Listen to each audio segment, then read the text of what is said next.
Okay, Carter, senior season coming up.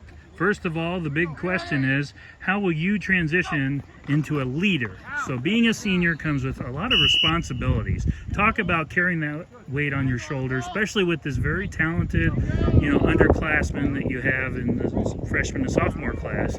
How will you transition into a better leader this season?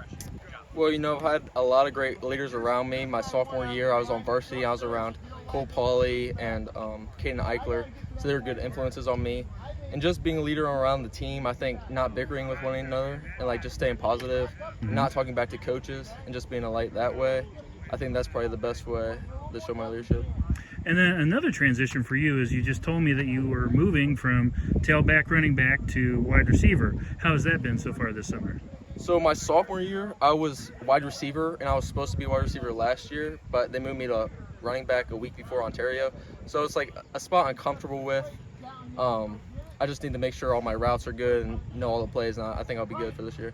So the first time I ever heard the words Carter Newman was when Corey was screaming last year when you're running down the sidelines in Ontario. I had just walked into the stadium. I was a little late. Was that like the second play of the game? You had that, 98-yard touchdown run or something like that? Yeah. And that really was the first time I got to see you and see your athleticism. How will that help you this season with all the pressure? I've been training since I was young in the weight room all the time, and I just think my strength and my speed is a big factor, which helps me succeed on offense. So.